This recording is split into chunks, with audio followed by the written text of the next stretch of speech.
Hello बच्चों, फिर से आपको हमारे चैनल में आप लोग को स्वागत है। आज की इस वीडियो में मैं आप लोग को बताने वाला हूं थेल्स प्रमेय। देख ले रहे होंगे कि हेडिंग में मैं दिया हूं थेल्स प्रमेय। तो आज की इस वीडियो में मैं आप लोग को बताऊंगा कि थेल्स प्रमेय क्या होता है। बहुत सारे स्टूडेंट क्या होते हैं कि थेल्स प्रमेय तो पढ़ लेते हैं, बट क्या होता है कि वो लोग भूल जाते हैं। तो आज की इस वीडियो में बताऊँगा कि याद करने का इसका क्या तरीका है, क्या इसका ट्रिक है। आपको इस वीडियो में मैं ये बताऊँगा कि कैसे इसको याद करना है और कितने इसको लंबे समय तक कैसे याद रखना है। तो आज की इस वीडियो में मैं बताऊंगा, क्योंकि आप लोग बेसिक इसका नहीं जान पाते हैं, इसीलिए आप बहुत जल्दी भूल जाते हैं। तो आज इस वीडियो में पहले आप लोग को इसका बेसिक बताएंगे कि बेसिक इसका क्या है, कैसे याद किया जाए। तो चलिए वीडियो को स्टार्ट करते हैं। तो देखिए, थेल्स प्रमेय जो ये है ना, जो आपको क्या बताए थे, प्रमेय प्रमेय एक प्रमेय का एक पढ़ाए थे आपको हम। यूक्लिड विभाजन प्रमेय का पढ़ाए थे, तो उसमें बताए थे कि प्रमेयिका का मतलब क्या होता है। तो आज इसमें आप लोगों को बताएंगे कि थेल्स प्रमेय प्रमेय का मतलब होता है कोई थ्योरम, यानी कि एक जो थेल्स नाम के एक यूनानी थे, जो कि क्या गणितज्ञ थे, जो कि साइंटिस्ट थे एक तरह के। वो क्या किए थे कि थेल्स अपने नाम पर ही एक प्रमेय थ्योरम दिए थे, जो कि वो त्रिभुज पर दिए थे। जैसे कि क्या त्रिभुज कैसा होता है, तो आपको पहले ये बता देता हूँ कि त्रिभुज क्या होता है। जैसे ये है मेरा त्रिभुज, ये क्या होते हैं, इसमें त्रिभुज में 3 कोण होते हैं, जो कि तीनों कोणों का अंतः कोण कितना होता है, 180 डिग्री होता है। ये आपको जानना जरूरी है, ठीक है। तीनों अंतः कोणों का अगर जोड़ते हैं तो अंतः कोणों का योग क्या कितना होता है, 180 डिग्री। ये आपको जानना जरूरी है। अब देखिए, त्रिभुज में 3 कोण होते हैं, 3 भुजा होते हैं, ये भुजा, ये भुजा, ये भुजा, ठीक है। ये 3 भुजा होते हैं। इसी को भुजा को साइड कहा जाता है। इसको हम लिख देते हैं भुजा, और इसको कह देते हैं हम कोण, ठीक है। तो चलिए अब बताते हैं कि थेल्स नाम के जो साइंटिस्ट थे, जो गणितज्ञ थे, वो क्या दिए थे, इसका प्रमेय में क्या है, कौन सा थ्योरम दिए थे। तो ये ऐसा थ्योरम दिए थे कि 2 त्रिभुज को लिए थे। क्या लिए थे, 2 त्रिभुज। क्या किए थे, 2 त्रिभुज को लिए थे, और ये बोले थे कि 2 कोणिक समान होंगे। कोणिक समान का मतलब होता है, देखिए, 2 त्रिभुज कोणिक समान। कोणिक त्रिभुज का मतलब होता है ये जिसका कोण है ये कोण के बराबर होगा, ये कोण जितना है ये कोण के बराबर होगा, ये जितना कोण है ये कोण के बराबर होगा। जैसे कि मान लीजिए ये आपका 70 डिग्री है, तो ये भी 70 डिग्री होना चाहिए, ठीक है। अगर ये 16 डिग्री है तो ये 16 डिग्री भी होना चाहिए, ठीक है। अगर ये 50 डिग्री है तो ये भी 50 डिग्री होना चाहिए। ये आपको वो बताए थे कि दो कोणिक त्रिभुज हो। 2 कोणिक त्रिभुज का मतलब ये होता है कि जिसका संगत कोण क्या हो, समान हो, यानी बराबर हो। 2 त्रिभुजों का संगत कोण बराबर हो। पहले ये समझिए, वीडियो को स्किप नहीं कीजिएगा, नहीं तो समझ में नहीं आएगा। तो आप लोग को पहले ये ही बता दे रहा हूँ। तो सबसे पहले आपको समझने के लिए आपको पूरा बढ़िया से समझना होगा कि 2 कोणिक समान त्रिभुज का मतलब होता है कि 2 कोणिक समान त्रिभुज का मतलब होता है कि क्या होता है, जो कि संगत कोण, इसका संगत कोण इसके संगत कोण और इसका संगत बराबर हो, यानी कि दोनों इक्वल हो, यानी कि इनका कोण इक्वल हो। जैसे कि आप देख ले रहे हैं, 70 डिग्री है प्लस 16 डिग्री है और प्लस 15 डिग्री है, तो क्या 180 डिग्री आ जा रहे हैं, हाँ आ जा रहे हैं, ठीक है। ये 180 डिग्री हो जा रहा है। तो यही बताए थे कि 2 समान कोणिक त्रिभुज पर यह एक महत्वपूर्ण तथ्य दिए थे। तथ्य मतलब एक कथन बोले थे, जो कि प्रतिपादन करता है। और प्रतिपादन किस पर करता है, इस किस पर प्रतिपादन किया जाता है, तो इसको नाम दिए थे आधारभूत समानुपाती। अब देखिए, समानुपाती यहाँ पर एक आ रहा है, तो अब यहाँ पर बताते हैं समानुपातिक का मतलब क्या होता है। देखिए, समानुपातिक प्रमेय, देखिए, समानुपातिक का मतलब होता है कि ये दोनों एक दूसरे के समानुपातिक हो, यानी कि समान हो। समानुपातिक का मतलब अनुपात में भी समान हो और कोण में भी समान है ही, तो आधारभूत समानुपाती के नाम से और ये जाना जाता है। इसी को क्या कहा जाता है, ये कौन सा थेल्स प्रमेय दिए थे, इसी को नाम को थेल्स प्रमेय के नाम से जाना था। अब देखिए उसका थ्योरम क्या है। ये आधारभूत समानुपाती कह दिए, 2 त्रिभुज, 2 कोणिक समान कोण त्रिभुज पर ये लागू कर दिए। तो देखिए उनका थ्योरम क्या था, ये आपको बताता हूँ कि थ्योरम क्या दिए थे। थ्योरम ये दिए थे कि मान लीजिए कोई त्रिभुज है, ठीक है, जैसे एक त्रिभुज ये हो गया, ठीक है, आपको बताते हैं, ध्यान से देखिएगा। एक त्रिभुज ये हो गया, आपको एक ब्लैक पेन भी ले ले रहे हैं, दिखा देते हैं। ये देखिए एक त्रिभुज जो हो गया, जो कि एक भुजा के समानांतर कोई रेखा हो। जैसे क्या कह रहा है आपको, ये पूरा इसका लैंग्वेज हम बता देते हैं कि देखिए किसी त्रिभुज में, कोई त्रिभुज ले लिए, एक भुजा के समानांतर कोई रेखा खींची जाए तो अन्य दो भुजाओं को एक ही अनुपात में विभाजित करती है। यानी इसका मतलब ये हो गया कि जैसे मान लीजिए कोई एक त्रिभुज हो गया, ठीक है, उसके समानांतर यानी इसके समानांतर इसी में क्या एक रेखा खींच दिए, रेखा खींची जाए तो वो अन्य दो भुजाओं, क्या बोल रहा है, वो अन्य दो भुजाओं को एक ही अनुपात में विभाजित करती है। जैसे मान लीजिए ये जो भुजा है इसके भुजा के बराबर होगा, ये भुजा है और इसके भुजा के बराबर होगा। यानी कि है ये, इसको मान लेते हैं ए मान लेते हैं, इसको बी मान लेते हैं, इसको सी मान लेते हैं, ठीक है, और इसको डी मान लेते हैं, इसको ई मान लेते हैं। यानी डी ई एक रेखा खींचा गया, भुजा रेखा खींचा गया, और बी ए बी सी क्या है, मेरा त्रिभुज है, बड़ा त्रिभुज। तो ये बोले थे क्या कि एक ही अनुपात में एक ही अनुपात में विभाजित करता है, अन्य दो भुजाओं के एक ही अनुपात में विभाजित करता है।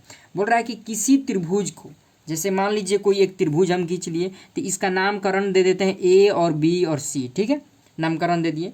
तो बोल रहा है किसी त्रिभुज में एक भुजा के समानांतर कोई एक भुजा ये ले लिए हम, ठीक है, ये भुजा ले लिए, ये भुजा ये ले लिए हम, जैसे ये भुजा भी ले सकते हैं, ये भी भुजा ले सकते हैं, ये भी भुजा, जैसे कि मान लीजिए हम ये भुजा ले लिए, तो एक भुजा के समानांतर यानी कि इसके समानांतर एक रेखा खींची जाए। तो जैसे हम एक रेखा खींच दिए, वो अन्य दो भुजाओं को, जैसे अन्य दो भुजा ये और ये, एक भुजा तो इसके समानांतर तो ले लिए, तो दो भुजा बचा, तो अन्य दो भुजाओं को एक ही अनुपात में विभाजित करती है। एक ही अनुपात का मतलब कि अगर ए डी बटा में डी बी होगा और इक्वल होगा ए ई इक्वल ई सी, इसका मतलब यही हुआ कि एक ही अनुपात में विभाजित करती है। तो देखिए अब लैंग्वेज इसका लिख देते हैं। अगर लैंग्वेज अगर चाहिए तो आप हमारे टेलीग्राम चैनल पर ज्वाइन कर लीजिएगा, वहाँ पर आपको मिल जाएगा। नहीं तो हम आपको किसी त्रिभुज के, देखिए दूसरा इसको डिफाइन कर सकते हैं। यदि किसी त्रिभुज को एक भुजा के समानांतर एक भुजा क्या कीजिए एक रेखा खींची जाए, तो रेखा खींची जाए और भिन्न भिन्न बिंदुओं पर प्रतिच्छेद करने के लिए एक रेखा खींची जाए, तो ये अन्य दो भुजाओं को एक ही अनुपात में विभाजित करते हैं। यानी कि उसका मतलब यही हो गया। अब चलिए इसको कैसे प्रूफ किया जाए कि ये ऐसे ही होगा, इसका प्रूफ करना है ना हमको। अगर ये तो हम तो लिख दिए डायरेक्ट ये थ्योरम के थ्रू। अब इसको थ्योरम के थ्रू हमको क्या इसको प्रूफ करना है मैथमेटिकल फॉर्म में। तो कैसे प्रूफ करते हैं, क्योंकि ये क्वेश्चंस आते रहते हैं। क्लास 10th में आप बोर्ड एग्जाम दीजिएगा तो आपको ये क्वेश्चंस ज़रूर पूछता है। तो चलिए आप लोग को बताता हूँ। तो क्या कर रहे हैं, सबसे पहले एक भुजा हम खींच दे रहे हैं, ठीक है, एक भुजा खींच दिए। इसके समानांतर क्या एक हम रेखा खींच दे रहे हैं, रेखा खींच दिए। चलिए फिर इसके बाद क्या कर रहे हैं, इसका नामकरण A B C D E दे दे रहे हैं, ठीक है। ये इसका कर्ण विकर्ण हो गया इसका, और इसका ये विकर्ण हो गया, ठीक है। और इसके हम क्या कर रहे हैं, अब देखिए अब इसको क्या करते हैं, लेट मानते हैं। इसमें क्या क्या दिया हुआ पहले मान लेते हैं। मान लेते हैं कि माना कि देखिए माना कि ए बी सी एक त्रिभुज है, ठीक है, एक त्रिभुज है मान लिए, जिसमें क्या है बी सी के समानांतर क्या है डी है, क्योंकि क्वेश्चन में दिया हुआ है। हम जो थ्योरम है वो थ्योरम में बोल रहे हैं कि क्या कर रहे हैं, एक भुजा के समानांतर हम एक समानांतर रेखा खींच रहे हैं। तो क्या हो जाएगा, बी सी समानांतर डी ई हो जाएगा है। तो क्या करना है, सिद्ध करना है। क्या सिद्ध करना है हमको, प्रूफ करना है। प्रूफ डेट क्या प्रूफ डेट करना है कि ए डी बटा में डी बी और ए ई बटा में ई सी, यही हमको प्रूफ करना है, ठीक है। अब चलिए अब इसको कुछ इसमें हम अपने अनुसार इसको क्या करेंगे, आपको पहले इसमें बता रहा हूँ। आपके अपने अनुसार डी से एक हम लंब रेखा खींचेंगे। जैसे मान लीजिए एक त्रिभुज हो गया ये, तो इसका लंब क्या हो जाएगा यहाँ पर, और ये त्रिभुज के अनुसार यहाँ पर एक लंब हो जाएगा। तो दो लंब ले लिए हम, समकोण त्रिभुज बनाए हैं इसमें, तो लंब ले लिए। तो इसको हम नाम दे देते हैं, एक का नाम दे देते हैं एम, इसका एन। ठीक है, तो क्या किए हैं, रचना किए हैं, यानी कि कुछ बनावट किए हैं। क्या बनावट किए हैं इसमें, अपने से क्या किए हैं, बिंदु यानी पॉइंट डी से क्या किए हैं बिंदु, तथा डी तथा ई से हम क्या किए हैं, डीएन लंब एसी किए हैं। डीएन यानी कि डीएन लंब है क्या चीज, एसी पर, पूरा एसी पर, या एई पर भी आप कर सकते हैं। तो एसी पर हम डायरेक्ट हम कर देते हैं। अच्छा चलिए, एसी नहीं लिखते हैं तो हम यहाँ पर एसी भी लिख सकते हैं, या नहीं तो एई लिख सकते हैं, कुछ भी लिख सकते हैं। फिर ईएम को क्या किए हैं, ईएम आप देख सकते हैं, ईएम लंब की क्या किए हैं, ए बी, यही किए हैं, पर डाला, क्या लंब डाला। तथा डी से सी को क्या किया है, तथा अब देखिए इसमें क्या क्या अपने से किए हैं, डी को सी से मिलाए हैं, डी से सी को तथा बी से ई को मिलाया। ठीक है, ये इतना लिख सकते हैं। अब देखिए, अब इसमें क्या करना है, ये तो सारा चीज़ लिख ली, अब इसको कैसे प्रूफ करना है ये देखिए। अब देखिए यहाँ पर त्रिभुज ए डी ई है, ए डी ई है। तो इस त्रिभुज का हम क्या करेंगे, पहले निकालेंगे इसका क्षेत्रफल, यानी इसका एरिया निकालेंगे, इसका एरिया क्या है। तो इसमें लिखा जाता है ऐसे प्रमाण, यानी प्रमाण कर रहे हैं, क्या प्रमाण कर रहे हैं, त्रिभुज ए डी ई में, त्रिभुज क्या कर रहे हैं, ए डी ई ले रहे हैं, ए डी ई ले रहे हैं। तो ए डी ई ले रहे हैं, तो त्रिभुज ए डी यानी इसका त्रिभुज का क्षेत्रफल क्या होता है, त्रिभुज का क्षेत्रफल बराबर हम लोग जानते हैं कि 1/2 गुने आधार गुने ऊंचाई होता है। ठीक है, तो इस त्रिभुज में हम एरिया कर रहे हैं, एरिया आर से लिख दे रहे हैं, त्रिभुज ए डी ई, त्रिभुज ए डी ई यानी एरिया इसका निकाल रहे हैं। तो 1/2 गुने आधार। अब देखिए ए डी ई है, तो ए डी ई, तो ए डी का आधार मेरा क्या हो जाएगा, एम ई हो जाएगा। ए डी ई लिए हैं क्योंकि इसके ए डी ई इस पर है, तो इस पर लंब होगा, ए डी पर लंब होगा, तो ए डी पर क्या लंब है, एम ई, ये एम ई है, और आधार क्या हो जाएगा मेरा ए डी। तो ए डी मेरा आधार हो गया, उसका ऊंचाई क्या हो गया, मेरा हाइट क्या हो गया, एम ई, यानी कि इसी पर लंब है, तो एम ई। ठीक है, ये ले लिए। अब चलिए इस त्रिभुज का तो हम पहले निकाल दिया, अब क्या करेंगे, ए ई का भी निकाल सकते हैं इसी तरह।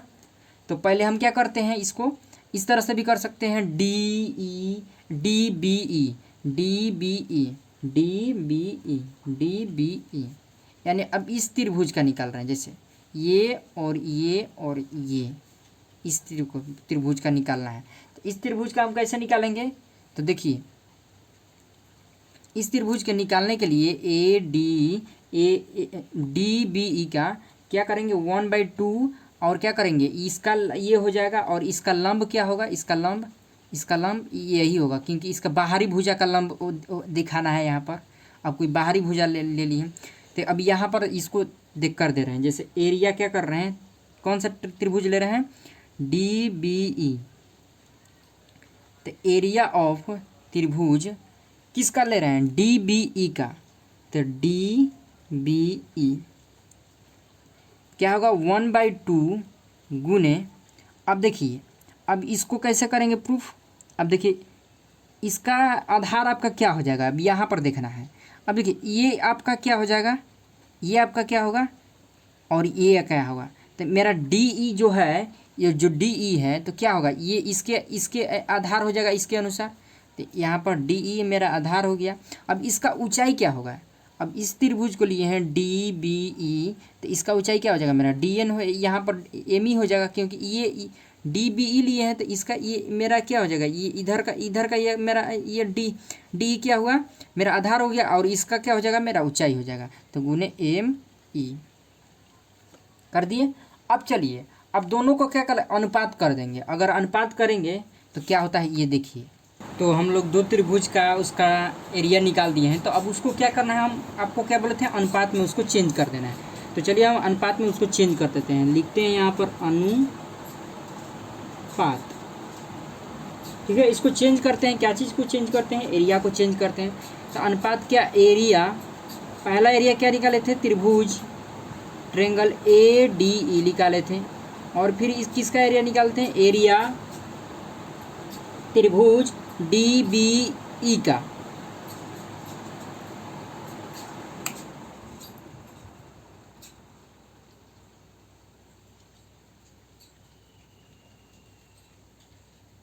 ये दोनों का हम एरिया ज्ञात किए थे, तो इसका अनुपात ज्ञात कर दिए। तो क्या करेंगे, 1/2 गुने AD गुने AME अपॉन क्या, 1/2। अब त्रिभुज DBE का निकाले थे, क्या हम निकाले थे, DB गुने AME। तो देख सकते हैं यहाँ पर 1/2 खत्म हो जाएगा, ME खत्म हो जाएगा। तो इसमें अब क्या आता है मेरा, तो एरिया आ रहा है triangle ADE equal area triangle DBE equal क्या आएगा, AD अपॉन DB, ये आएगा मेरा। तो इक्वेशन इसको हम 1 मान लेते हैं। चलिए ठीक है, अब देखिए, अब अगले त्रिभुज में पुनः फिर क्या करेंगे हम, अब कौन सा त्रिभुज ज्ञात करेंगे, त्रिभुज ADE का। क्यों ADE फिर से निकाल रहे हैं हम, देखिए इसको बता रहे हैं क्यों निकाल रहे हैं ADE। अब ADE में क्या करेंगे, फिर से हम निकालेंगे AD। तो क्या हो सकता है, अब देखिए यहाँ पर ट्रेंगल क्या था मेरा, अब यहाँ पर भी ट्रेंगल आपको बनाकर दिखा देता हूँ। जैसे देख लीजिए, ये ट्रेंगल था मेरा, इसको ऐसे किए थे, फिर इस पर लंब डाले थे, फिर एगो इस पर लंब डाले थे। ये मेरा M हो गया था, यहाँ पर N हो गया था, यहाँ पर A था, ये D था, ये E था, ये B था, ये C था। ये हम क्या किए थे, इसको कर्ण को कर दिए थे, इसको इससे मिला दिए थे, इसको ये इससे मिला दिए थे एक रेखा से। तो देखिए क्या किए, इसको हम यहाँ पर ये तो लंब ले लिए, AME तो ले लिए, अब किसका लंब लेंगे, DN। तो हम क्या करेंगे, एरिया ज्ञात करेंगे इसका, एरिया